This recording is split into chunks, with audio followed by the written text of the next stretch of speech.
Hey guys, Matt here with my top 10 of 2016. Filmies Nick and Nick D both did their list. Now it's my turn to do mine. Surprise, I've seen the amount of films that I have this year. Let's get to it with my number 10. So number 10 for me is Arrival. I loved Prisoners, loved Enemy, loved Sicario. Well, I liked Sicario a lot. And so I was excited to see this one. And I had read an article that Jeremy Renner had talked about kind of like this Kubrick, oh my God, this Kubrick aspect to it. So I was really excited to see it. Well, Scumbags did a movie day trip thing to go watch the movie. So, you know, go back a few videos and you'll see it. And for the most part, we all really enjoyed it.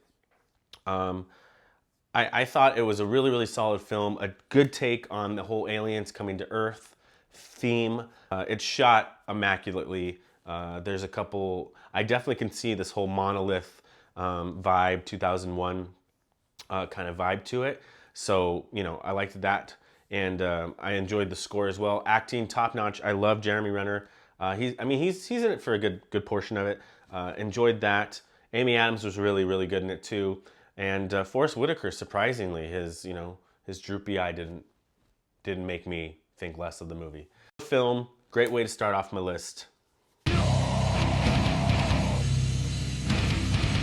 So my number 9 is American Honey. Now, I'll be the first to say, when I saw this trailer, I thought it was going to be really crappy. I thought it was going to be terrible, but boy, was I wrong.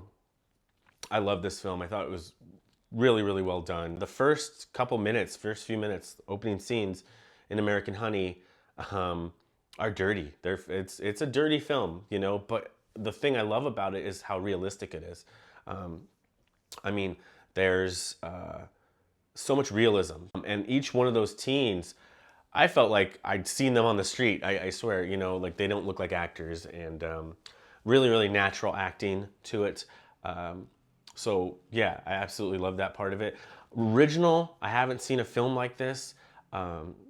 And honestly, the 3-hour runtime went by so quick. I really want to check out Fish Tank, the other film by the director, because I heard that's equally as good. But American Honey, man, surprised me. So my number 8 was one that I was anticipating the whole year.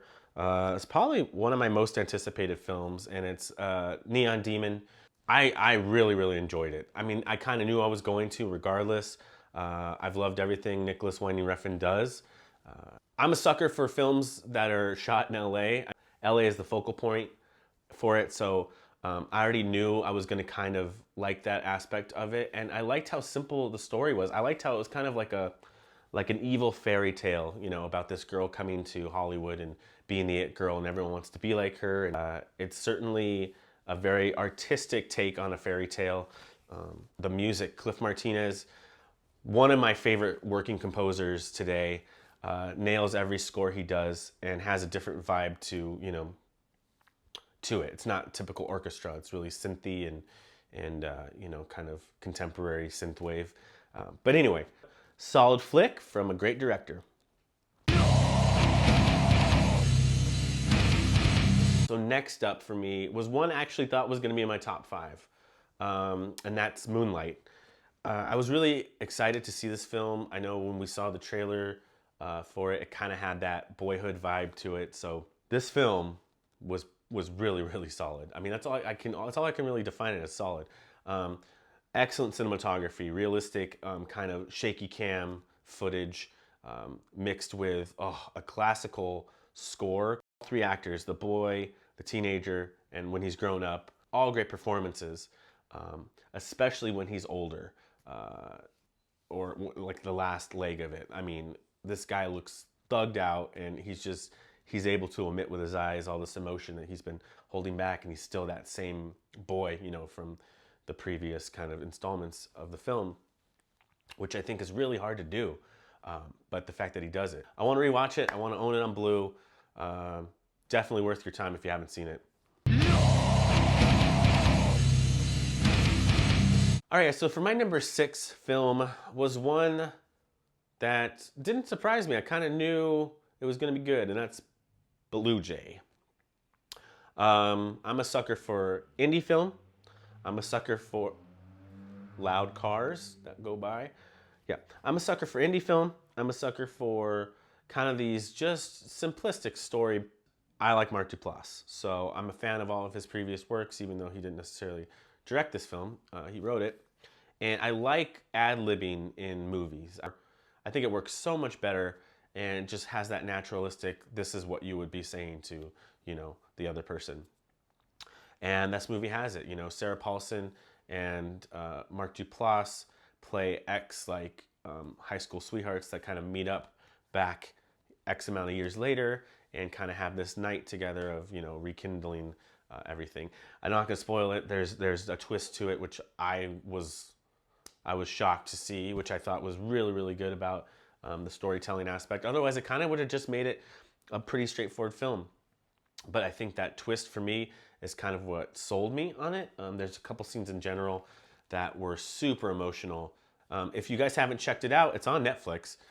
So I definitely encourage you guys to check it out. If you're into indie films, if you've seen Mark Duplass's films before, it's definitely worth a look at, and it deserves my number 7 pick. All right, guys, so now we're in my top 5 films of the year. This was tough to try to, to try to wiggle everyone to make it a top 5 spot. All these films are really, really good, and any of them could be interchanged, but I had to do the list, so let's get to it.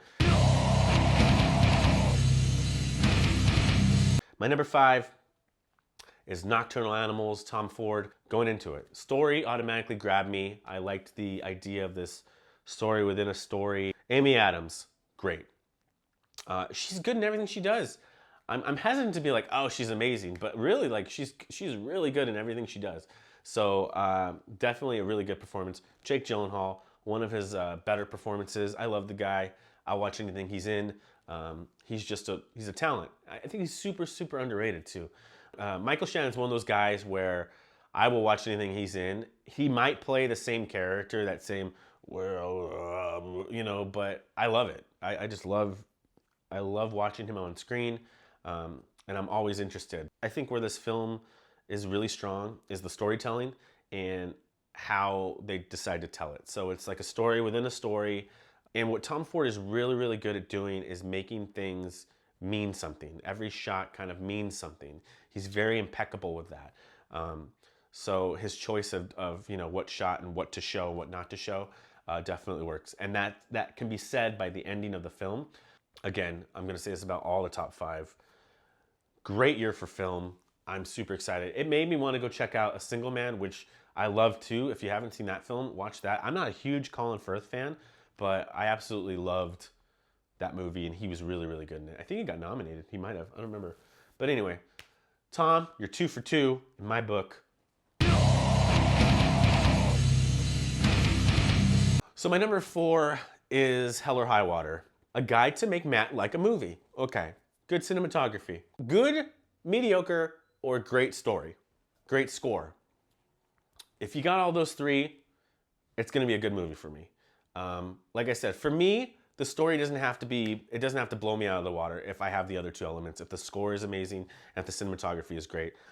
As in a lot of Malick films, let's be honest. But that's me. That's my preference. That's what I like. Yeah, this film. Okay, let's talk about it. Acting. Ben Foster. Holy shit, this guy needs to be in more stuff. I love Ben Foster. I've watched him since he was on the Disney Channel, and he just doesn't get enough quality roles. I recently watched him in Ain't Them Body Saints too, as well. He just kills every role he's in, so I really wish that he would get more stuff. And this film might actually get him to that. So he's super good. He plays that, prison ex-convict brother to a T. He's perfect for it. Chris Pine blew me away. Chris Pine. I love this guy too. I want to root for him.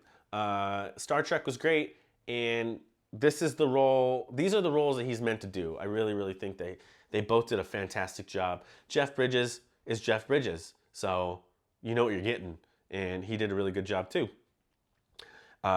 So 3 great performances, and that's kind of where the story lies within these 3. It's kind of a road trip movie / heist, bank heist / cat and mouse, type of film. a simplistic story that actually makes sense. Like the story, I don't know, the thing I liked about the story was that it was thought out. Like everything these brothers were doing was for a reason, and they covered all their tracks, and yeah, it was just really a really thought out script. So solid script.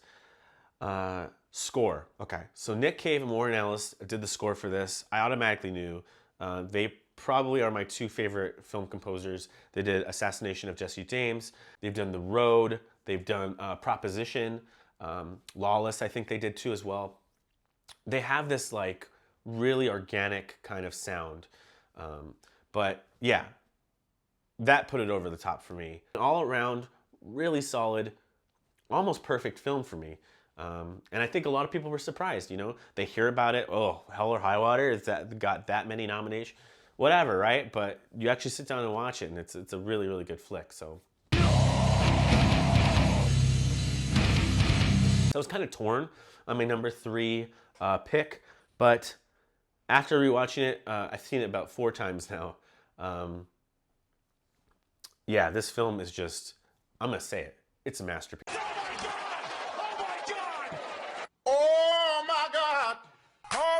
We're talking about The Witch, right? I knew I was gonna like this film right from the beginning. Cinematography, the dismal kind of score, everything kind of played together with it. Put subtitles on, really pay attention to the dialect and what they're saying, and this movie will make sense to you, A, and it will also kind of draw you in, and you'll know what they're talking about, because it is very hard to understand. I forgot the actress's name, but the main character, she does a really good job of, you like this character, you kind of believe her, and then there's this little bit of a, well, is what she's saying true or not? You don't know, so you're playing it in your head like the whole film, and that leads up to the ending. And we always talk about this on the podcast, the ending, the last 10 minutes of this film are super scary, or they stick with you, and that's what I think. I think it sticks with you. It's a frightening ending, but not like scary in the sense that you think, but it's certainly very disturbing. It's a disturbing ending. Horror has taken a dump recently. There's nothing. And so I really am glad to see a horror film make it, be as good as it is. So if you're into horror and you haven't seen it, check it out. For my number 2, we're talking about Manchester by the Sea. I had wanted to see this film since the trailer dropped X amount of months ago. I was really anticipating to see it. I knew it was going to be emotional, more or less about this relationship that Casey Affleck has with his, brother's son or his nephew. And obviously it's in the trailer, but his brother dies and he has to kind of take custody when he's not capable of really doing it for reasons you find out later. But again, one of these films that blew me away. I've heard it in reviews. Some of the best acting, if not the best acting I've seen all year. Casey Affleck's best performance I've ever seen from him. Michelle Williams, one of her best performances I've ever seen from her. Just a fantastic movie.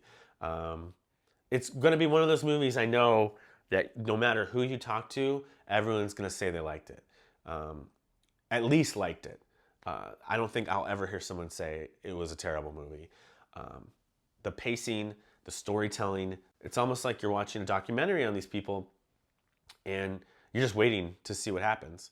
And maybe for some people that might not be good because, there's not these huge plot twists. There's one in general, but there's not these huge, plot twists. And it's kind of, subdued in that sense. But it's just a testament to how good acting can be on film. So for me, when I first watched it, I walked out of the theater and I was just thinking about it constantly. I want to rewatch it. I haven't gotten a chance to rewatch it again, and just kind of soak it in. You kind of just are transformed into that area watching these people, and it just makes it for a really solid film. I'm hesitant to say masterpiece because I haven't seen it again, so I won't. But definitely a 5 out of 5 for me. Yeah. It's gonna be. When I rewatch it, I'm sure I'll make it a 5. If stars matter to you, if ratings even matter to you. If you haven't watched it, go watch it. If you're into drama, go watch it.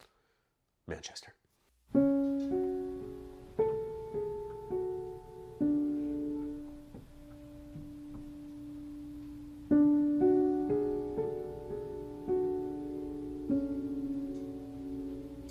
Okay, so that finally brings it to my number 1. So what is it? Well, you already saw it because it's the La La Land is my number 1. I really did not expect myself to enjoy it as much as I did. I thought I was going to like it because I enjoyed Whiplash. And these are 2 movies that Damien Chazelle really, they were labors of love for him. So I knew I was going to like it, but holy crap, did I love this film. I'm not going to get crazy with it. Let's just talk. Acting, Ryan Gosling nails it. As always, I'm a Ryan Gosling fan. I will watch anything he does. And he's good in everything he does. He really is.